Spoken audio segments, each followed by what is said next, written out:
What is going on, world? What's up, everyone? It's Zero here. Today, I'm bringing you guys a brand new episode of the 8 Below podcast. Welcome, everyone, to 8 Below. Very excited to be welcoming all of you to the show. And today, everyone, it is episode 7 of the 8 Below podcast. I am extremely excited about this. And we're going to be talking about a lot of stuff here tonight, guys and girls, and I'm very excited about it, and I hope you all are as well. I hope all of you have been having a fantastic week so far. And for those of you who are new to the 8 Below podcast, on this show, guys, generally it's either myself, just me, which tonight it is going to be just myself, and you're going to be able to hear me for the next hour or so talk about everything in the world of Mortal Kombat, amongst other things. But sometimes we also have guests on the show, which I did last week. I had a guest on the show where we talked a little bit about some of the updates and such with Call of Duty. And so in this show, guys, it's kind of a show where we can talk a little bit about everything. And that's why I love this show so much. We talk mainly about gaming. So that's kind of the main focus of 8 Below is gaming. Everything in the world of gaming, all the games that we're enjoying, that we're playing, talking about esports, as well as, when we talk about gaming, console games, PC games, and even mobile games, we talk about a little bit of everything in the world of that. But we also talk about traditional sports like the NFL and, talk about some of those different sports as well, things that are happening in the universe around us, or I guess, the world around us. But we really just talk a little bit about everything on the show. And so this show was kind of built on gaming though. And that's what we're kind of sticking to, essentially really sticking to that. But you'll see every once in a while, we kind of get a little bit off topic where we talk about other things in the world of just topics that we enjoy and things that we're passionate about. So today, guys, in the 8 Below podcast, we're going to be talking mainly about Mortal Kombat 11. Mortal Kombat 11, everyone, and I'm really excited to start talking about this because we, of course, had some, new footage that came out, or I should say, like, new gameplay. We got to see some of the matchups, some of the fatalities, or the new fatalities. And so that's going to be the main topic of discussion here on the 8 Below podcast here tonight. We're also going to be talking a little bit about some mobile games. We're also going to be talking about developers and as well as gaming and the costs of gaming as well. So we're going to have a few different topics that we're going to be talking about here in this podcast here tonight. So I'm really excited about it. But we got to start off right off the gun with Mortal Kombat 11.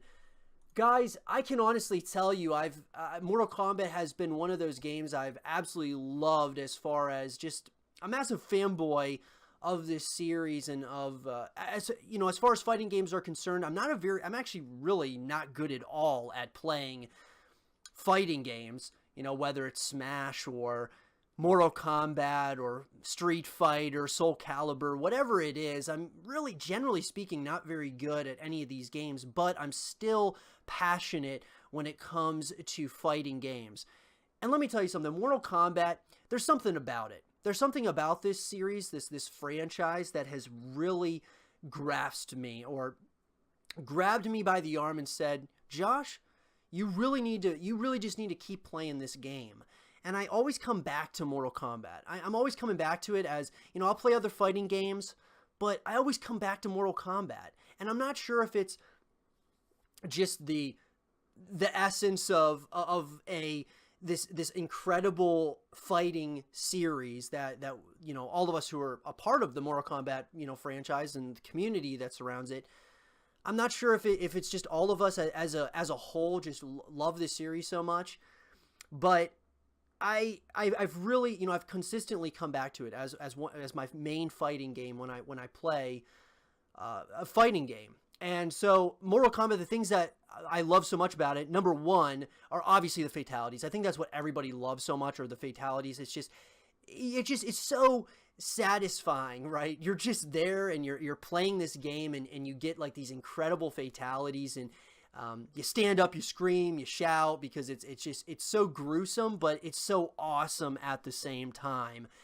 And so when Mortal Kombat 11 was announced, I was excited about it. A lot of people were saying that Mortal Kombat, with Mortal Kombat X or Mortal Kombat 10, they really didn't necessarily need to make an 11th entry because the 10th one was pretty good. It was pretty well fleshed out. And I can see where a lot of people are coming from with that because I thought Mortal Kombat 10 was pretty good overall. It was a pretty fun fighting game. But with Mortal Kombat 11, I think there are some things that really stand out to me. And one of them is some of these new characters, man. I mean, let's go over some of the characters on this roster. We are obviously having some, characters that are going to be coming back. We got Scorpion, of course, guys. Scorpion is absolutely badass as a character. Raiden is, of course, a great character as well. Shao Kahn, he's going to be an actual pre-order bonus for those, for everyone who is going to pre-order the game. You get him as a character as a pre-order bonus. I don't know if after the game launches, if you're going to have any opportunity at picking him up. I'm not really sure about that. But nonetheless, he's probably going to be a character that you're going to want to have. Baraka, I believe, is probably going to be the character I use the most in this game. He is just so cool. Like, just the way that they structured this character, it's just he's such a badass character. And so I think Baraka is definitely going to be probably the main character I'm going to be most likely using. Now, Scarlet, of course, a fan favorite that's coming back. Scarlet's going to be great. I think Sub-Zero as well. And then you got Sonya Blade, which is voiced by none other than Ronda Rousey. And I think, she doesn't look anything like Ronda Rousey, surprisingly. I'm surprised they kind of decided to go with a look that was completely off from what Ronda Rousey actually looks like in real life. But all that being said, I think it's still really cool that we have Ronda Rousey that's voicing one of these characters because, of course, she is a fighter, obviously. So I think having more of those kinds of personalities and celebrities that be a part of this series because it's a fighting game, right? And then, of course, Jairus, I'm not even sure exactly how you say his name, and he's the last character. And I gotta say, guys, he is pretty badass. I mean, he reminds me of a Prince of Persia meets Kratos and meets Doctor Strange, because he can kind of mess with times. And so I think that he's going to be one of the most intriguing characters to use. I'm very excited to see, really, this entire roster, though, as a whole. I think it's going to be really good. So, I mean, number one, guys, the characters. And this is what I love so much about Mortal Kombat. So, number one are the characters. It all starts with that. Of course, the story that they're trying to build around it. I'm anticipating that in Mortal Kombat 11, we're going to have a pretty cool, fleshed out story mode in the game. There's been kind of hints at it that there's going to be a pretty decent sized story mode. And I'm not sure if it's going to be, I don't know the length. We obviously don't know the length of the story mode or anything along those lines. But I do think it's going to be, I'm excited to see where they go with the story to really kind of continue expanding on the lore of Mortal Kombat. So that's one big thing to me, at least, is the lore, of course, and really expanding on that. Number two is, of course, the fatalities are, this is something that always gets me, is I always think there's no way that they can get much more grotesque in a Mortal Kombat game, but somehow, some way, they are consistently getting more grotesque. And I love it. I love it. It's just, it's one of those games, guys, where even though the fatalities are getting worse and just more and more grotesque over time, it's still just, you're playing the game, and like I said, you just get so excited when you see these different fatalities.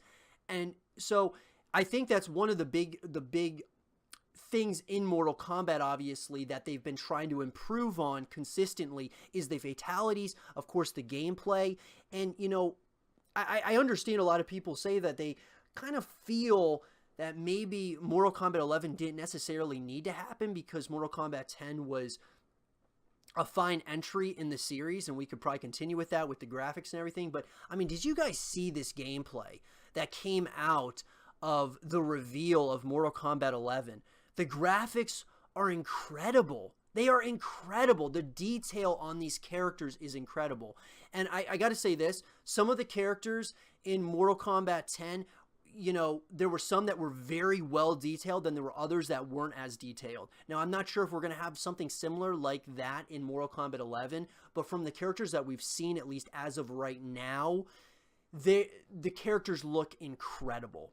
And this gets me into the next thing, guys, is really like the esports side of Mortal Kombat 11. I think that with, you know, to me, and you guys will have to tell me what you think about this, but it feels like the pace of the game, the pace of Mortal Kombat 11 is a little bit slower than that of Mortal Kombat 10 in particular. So, you know, I'm not going to go way back and, you know, start talking about 8 and 7 and all the other Mortal Kombat games. Let's just talk about the ones, you know, the game that's come out the most recent, which is, of course, Mortal Kombat X.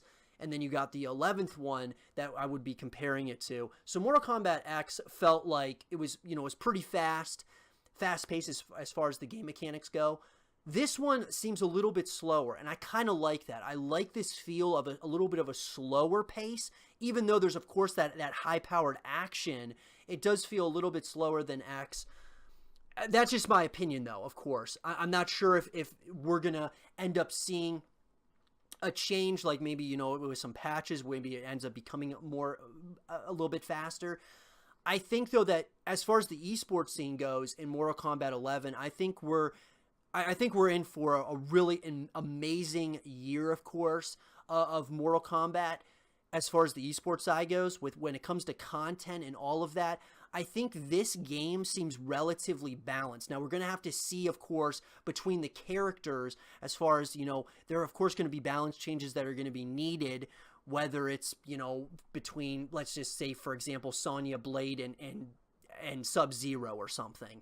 They're going to obviously have to check and see if there's any kind of necessary balance changes. But I think that this is a great, I mean, from what I've seen at least. And of course, guys, we have to remember that all developers, I don't care who you are, Activision Blizzard, if you are Team Ninja, if you are, you know, some of the biggest companies in the world of video games like EA, these developers are going to show you things about the game that make it look extremely appealing so that you go out and buy the game, okay? And that is, you know, that's just obvious, okay? But what they showed us, okay, at the Mortal Kombat 11 reveal was, in my opinion, sensational. I was sold on the game pretty much right off the get-go once really seeing some gameplay. I just thought that from the fatalities to the new gameplay, to the pace of the game, to some of the characters, I'm 100% sold on Mortal Kombat 11, and I'm very excited that I'm definitely going to be getting this game and streaming it on my Twitch channel for sure. I'm really excited about it. I really am. I think it's going to be a great entry into the Mortal Kombat universe.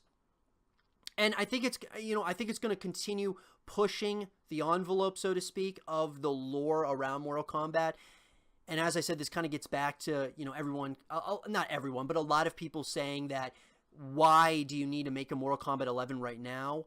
Whereas, you know, we can continue just playing Mortal Kombat X, and it's you know, it's a fine game. It's a perfectly good game for the most part.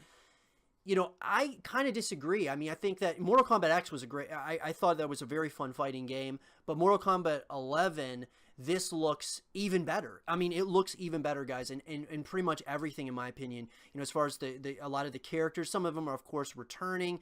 They're also bringing back some older characters from the series that people really enjoyed. Bringing back, you know, Scarlet back into the series, I think is just going to be incredible. But I gotta say, overall, I'm very excited for Mortal Kombat 11, and I'd love to hear from you all as to what are you most excited about when it comes to Mortal Kombat 11. And, you know, are you planning on getting the game? Because I certainly am, guys, and I kind of do a variety of different kinds of games on my channel.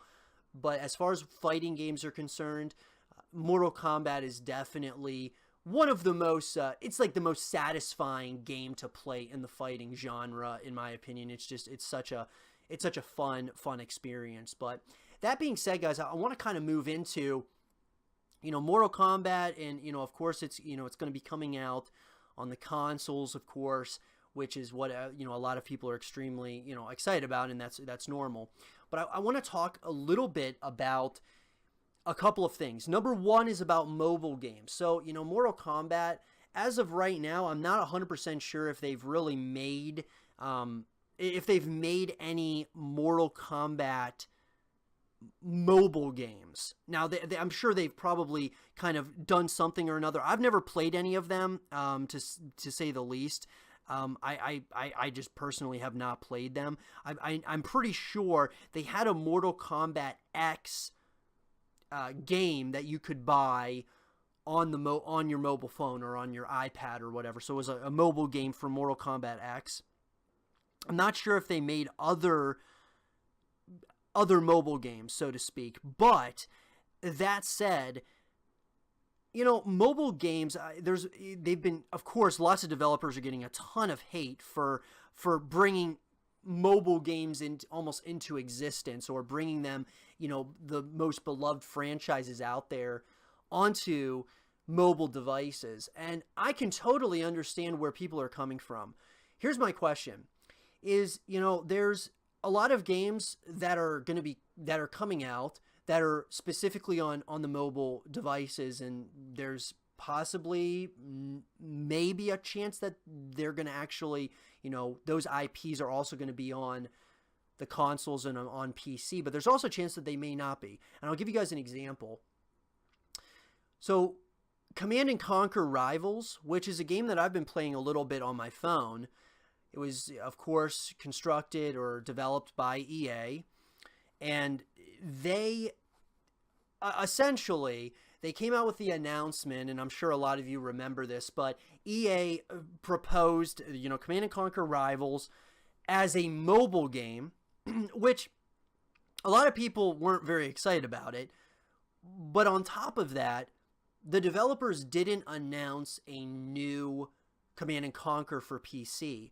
And that's where I think a lot of these developers are going wrong, is instead of creating what the fan bases want, they're kind of just going into these mobile games and not really announcing anything else that's new other than the mobile games.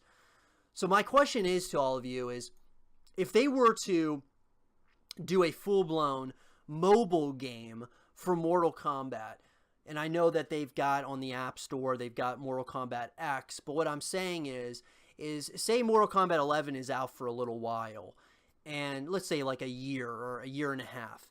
If a mobile game was announced for Mortal Kombat, and nothing else was announced though, they didn't announce like Mortal Kombat 12 was coming out, would you be extremely upset about that? That they weren't, maybe they were technically developing a Mortal Kombat 12, but they didn't announce it, and they just came out with a mobile game. The other example that I'll give you all is with Diablo. So the fan base of Blizzard and Activision, everyone, who is a Diablo fan is anticipating Diablo 4 is going to be announced at BlizzCon 2018. And so everyone's really excited about it. They think it's happening.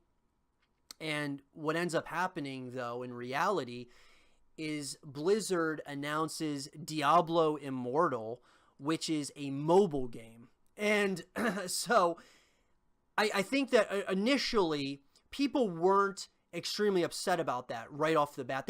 People weren't like excited about it. Once again, kind of like the EA and Command & Conquer Rivals. But when they announced Diablo Immortal, it wasn't necessarily that it was the mobile game that everyone was upset about. It was the fact that they didn't even show anyone a sneak peek of what Diablo 4 looks like. They didn't show a logo. They didn't show anything related to Diablo 4. Now, there was a lot of there was a lot of rumors that were going around that Blizzard pulled it right before they were going to start announcing it, so on and so forth. I'm not sure what was going on behind the scenes. We only see what we see, right?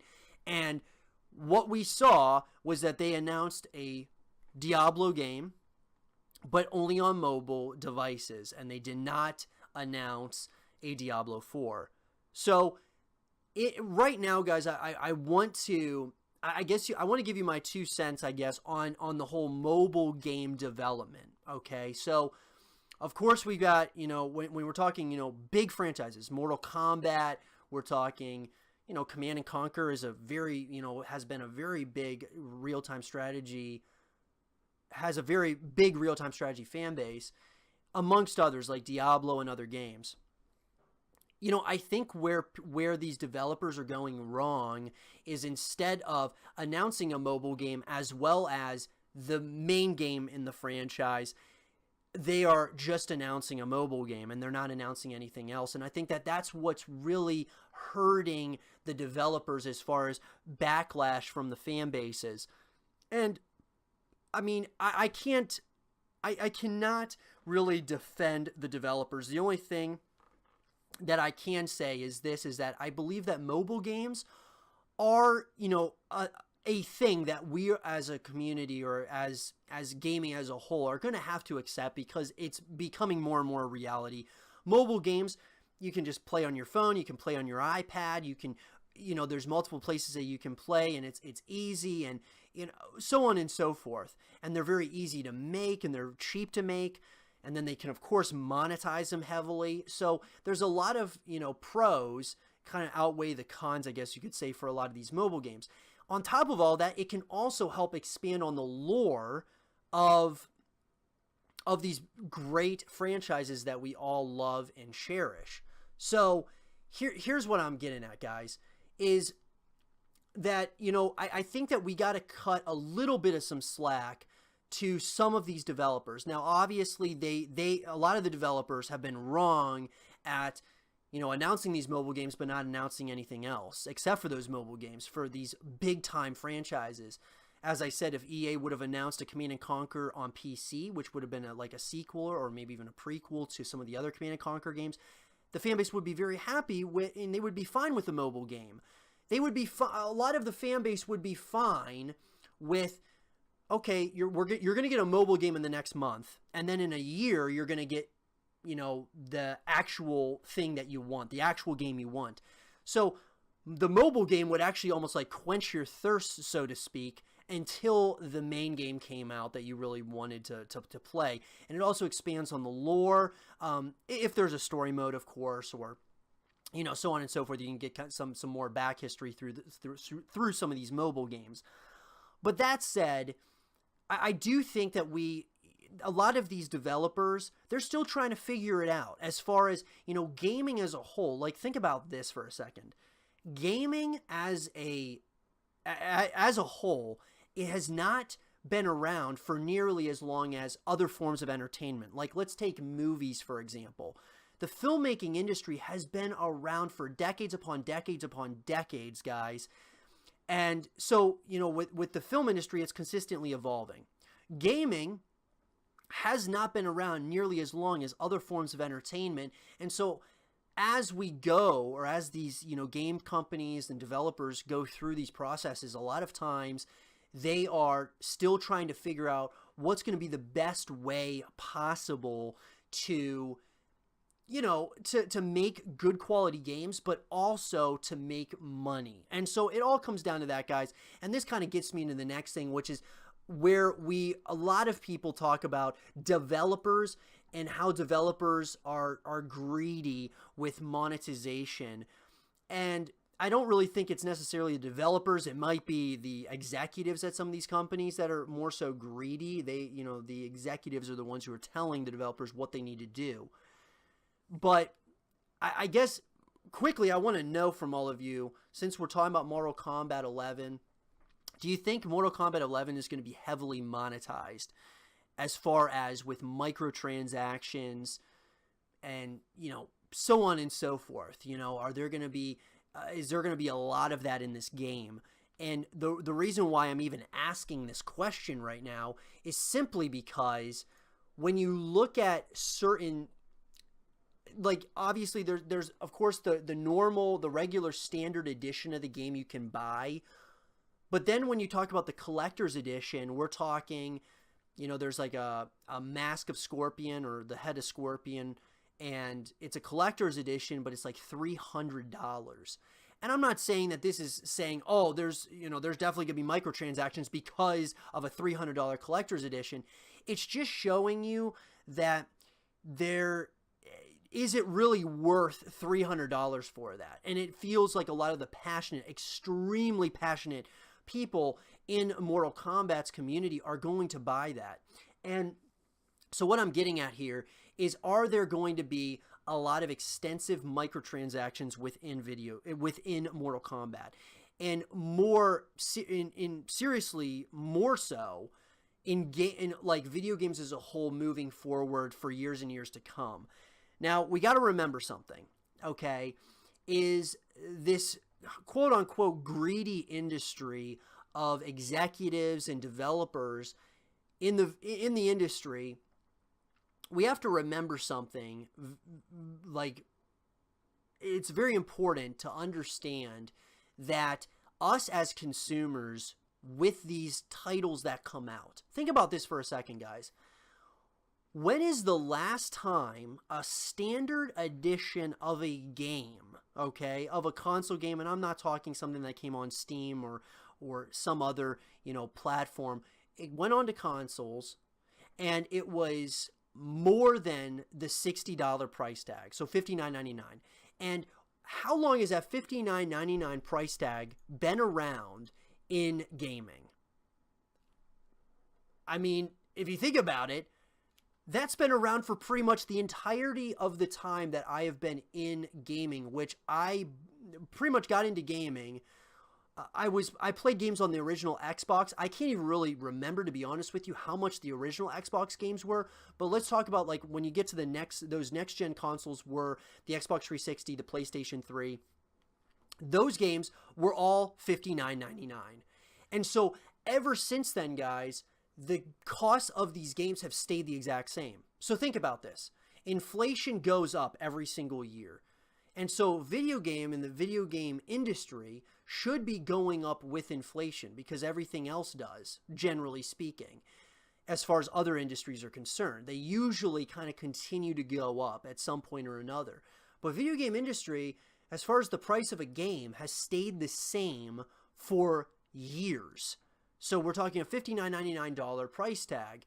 At this point, if video games were to go up with inflation, we would probably be paying $70 or so for a video game. And that's like, that would just be like a standard copy of a game. So I think that when people say that a lot of developers, and as I said, this all comes back to, like, Mortal Kombat here, because I'm not necessarily worried at this point about it being, filled with microtransactions and a lot of, some different kinds of tactics to get you to buy things in game. And I am, to be completely fair, guys, I am 100% okay with buying microtransactions within games, as long as there's no, like, competitive advantage a player gets over me because, oh, I bought one thing that ends up, let's say it's like a couple of dollars in like real money, and it's just like a cosmetic item. It's just like a skin or something on my character. Then somebody paying, say, $50 to get an extra, to get 50% more damage per hit or something like that in a game like Mortal Kombat, obviously that would be an extreme advantage that person would have over me. Those are the things that bother me, and obviously I don't think, I'm not anticipating anything like that happening, and I hope that nothing like that will happen. But I will say this, that I am willing to, I want to find games, guys, that they kind of leave the door open that, look, these are just cosmetic items. There is nothing, nothing, there's no competitive advantage that you will acquire from getting these cosmetic items or from these items and all these different microtransactions.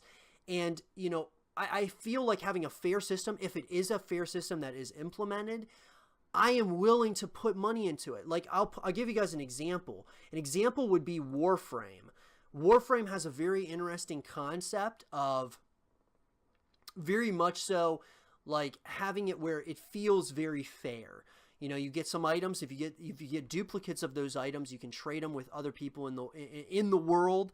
And so, it feels like a very fair system, right? And that's all that I would be asking for, is a fair system. And I think that we may very well get something like a fair system, right? In a game like Mortal Kombat.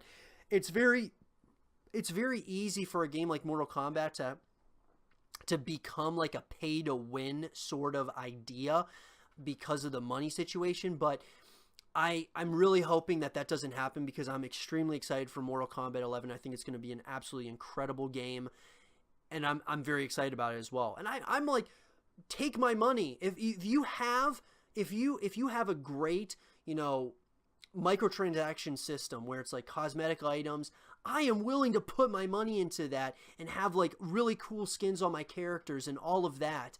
I also want to earn stuff though at the same time. I would rather, if you're going to have challenges, I would love to, there to be challenges in Mortal Kombat 11 where, you earn those, and those are something completely separate from the cosmetic items. So like, I wouldn't be able to buy those if I wanted. I have to earn certain stuff as far as challenges are concerned. But then there's other, cosmetic items that come out that I can also purchase with my own money as well. So that there's a very fine line and a difference between, people who bought something as far as cosmetic items are concerned, and then people who earned those items as well. So, there's a real toying here that I think that in a balance that needs to come in. But this all gets back to, developers, as well as, some of these executives at these companies.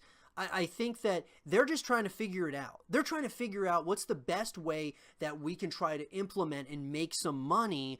And a lot of times we've seen that companies are becoming, the systems that they're implementing into place in their games seem to be very greedy, obviously. But I think the intention, though, is more so than anything is just to find ways to make money, but at the same time still try to make a decent game. Now there is definitely exceptions to that. Star Wars Battlefront and Battlefront 2, they really weren't that great of games. I mean, there seemed to be it seemed like there could have been a decent game there, but it was just filled with so many microtransactions that it was almost it was almost unplayable, right? I feel the same can be said for other games out there as well, where there's these pay to win models. And I think that when we look at these development companies and these just massive gaming corporations, I think where it all kind of went wrong was actually where or at least this is how it feels, and this is from someone from the outside looking in. It seems that some of these companies hired people as executives for these companies who didn't necessarily, these executives that were coming in didn't necessarily or weren't necessarily passionate about gaming. They were just very good at making money.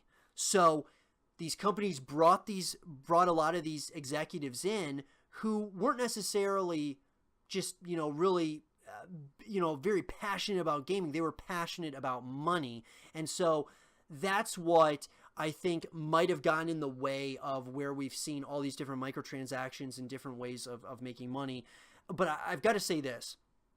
This all gets back to that $60 price tag. It hasn't changed in years, and that is probably the number one reason why video game companies are trying to find new ways to make money. It's simple. It's pretty simple, guys. And I see both sides of the situation. I think there is in a perfect world, there is a place for both the microtransactions as well as just, a world where it's pretty limited.